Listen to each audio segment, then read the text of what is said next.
আজকে যে প্রতিবেদন নিয়ে এসেছি প্রথমেই সিভিক ভলেন্টিয়ারদের জন্য খুশির খবর। সিভিক ভলেন্টিয়ারদের দীর্ঘদিনের দাবি এবং তাদের যে সংগঠন ওয়েলফেয়ারের কাছে তারা জানিয়ে এসেছেন দুটি বড় দাবি। প্রথম দাবি 20,000 টাকা একটা সম্মানজনক ভাতা তাদেরকে দিতে হবে এবং সেই সঙ্গে তাদেরকে নিয়োগপত্র দিতে হবে।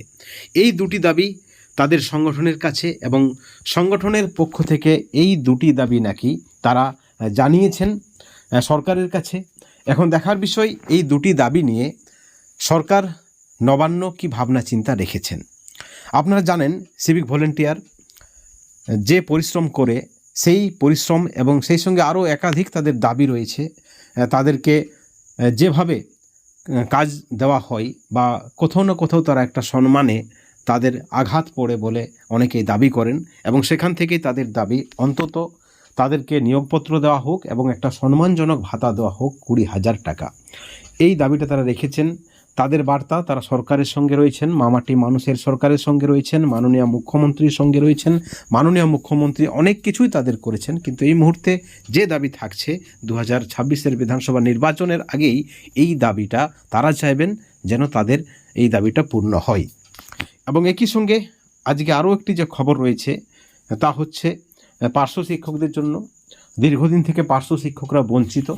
পার্শ্ব শিক্ষকরাও 10,000 12,000 টাকায় কাজ করছেন, একজন স্থায়ী শিক্ষকের সমান সময় ধরে স্কুলে রয়েছেন, কিন্তু তাদের এই বঞ্চনা, দীর্ঘদিনের বঞ্চনা, 20 বছর ধরে শিক্ষকতার কাজ করলেও তাদের যে ভাতা সেই ভাতায় কিন্তু দিন চলে না। 2025-এ দাঁড়িয়ে যেভাবে খরচ বাড়ছে সেই হিসেবে তাদেরকে ভাতা দিচ্ছে না সরকার।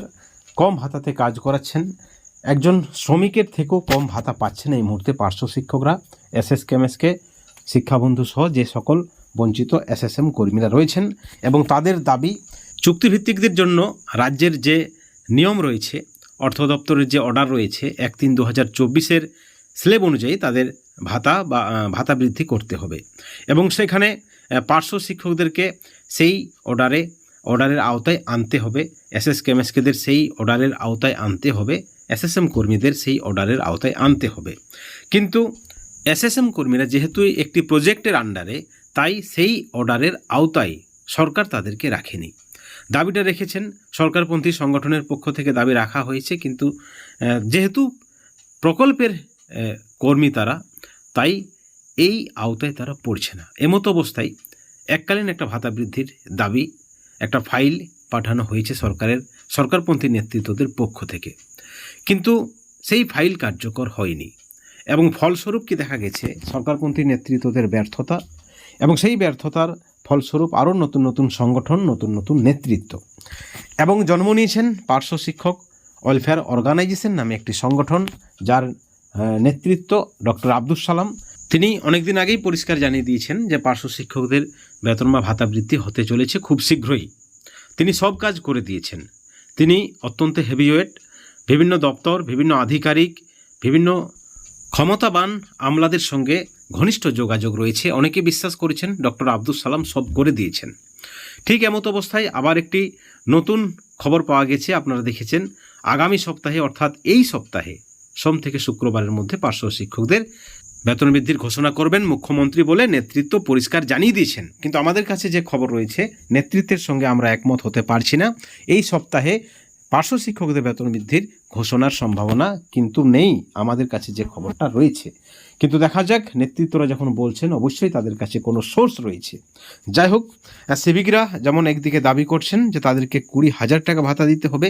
তারা অক্লান্ত পরিশ্রম করে, তারা অত্যন্ত নিষ্ঠার সঙ্গে কাজ করে এবং কাজের পরিপ্রেক্ষিতে তাদের পারিশ্রমিক অত্যন্ত কম। তাদের দাবি 20,000 টাকা ভাতা এবং সেই সঙ্গে নিয়োগপত্র এবং আরও অনেক দাবি কিন্তু রয়েছে।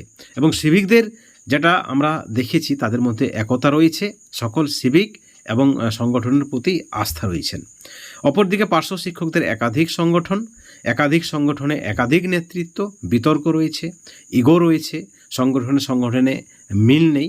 নেতৃত্বরা বিভিন্ন সময়ে হুটহাট বার্তা দিয়েছেন, যদিও সেই বার্তা ফলপ্রসূ হয়নি বা সেই বার্তা মেলেনি। যাই হোক, আবার নেতৃত্বের বার্তা আগামী সপ্তাহ, অর্থাৎ এই সপ্তাহের মধ্যে পড়ছে। আজকে সোমবার, শুক্রবারের মধ্যে ভাতা বৃদ্ধির ঘোষণা নাকি করবেন মুখ্যমন্ত্রী। কিন্তু আমরা দপ্তরে গিয়েছি, খোঁজ নিয়েছি, এই ধরনের কোনো খবর কিন্তু আমরা পাইনি, কিন্তু একটা খবর পেয়েছি, যে খবরটা আপনাদেরকে আমরা বলবো। অত্যন্ত সুখবর, যে নির্দেশ রয়েছে একেবারে তৃণমূল সুপ্রিমো তথা রাজ্যের মুখ্যমন্ত্রী মাননীয়া মমতা বন্দ্যোপাধ্যায়ের নির্দেশ রয়েছে পার্শ্ব শিক্ষকদের জন্য, সমগ্র শিক্ষার কর্মীদের জন্য ভাতা বৃদ্ধির একটা নির্দেশ রয়েছে। সেখানে সব কিছুই বিবেচনা করবেন শিক্ষা দপ্তর তথা বিভাগীয় মন্ত্রী, শিক্ষামন্ত্রী। এবং সেই সঙ্গে সিভিকদের জন্য বড় আপডেট, তাদের দাবিটা সরকারের কাছে পৌঁছেছে ওয়েলফেয়ার বোর্ডের মাধ্যমে। এই খবরটাও কিন্তু আমরা পেয়েছি এবং এই বিষয়ে পরবর্তীতে আমরা আরও ডিটেলস ভিডিও নিয়ে আসব উইথ এভিডেন্স, তথ্য সহকারে। প্রত্যেক সিভিক ভাইদের অনুরোধ, আপনারা আমাদের চ্যানেলে নজর রাখবেন। যারা এখনও চ্যানেলটিকে সাবস্ক্রাইব করেননি তারা সাবস্ক্রাইব করবেন এবং নেতৃত্বরা এসএসএম কর্মীদের জন্য, পার্শ্ব শিক্ষকদের জন্য যে বার্তা দিয়েছেন, এই সপ্তাহের মধ্যে মুখ্যমন্ত্রী বেতন বৃদ্ধির ঘোষণা করবেন। আপনারা দেখে নিন এই সপ্তাহের মধ্যে কি হচ্ছে এবং পরের সপ্তাহে আমরা আরও ডিটেলস বার্তা আপনাদেরকে দেবো। আপনাদের ফাইল, বেতন বৃদ্ধির ফাইল, ভাতা বৃদ্ধির ফাইল কোথায় রয়েছে, কতটা এগিয়েছে, এই বিষয়ে আমরা নিজস্ব উদ্যোগে খবর নেব, তথ্য সহকারে, এভিডেন্স সহকারে আপনাদেরকে তা আমরা পেশ করব ঠিক পরের সপ্তাহে। প্রত্যেকে ভালো থাকুন, সুস্থ থাকুন। Thank you so much.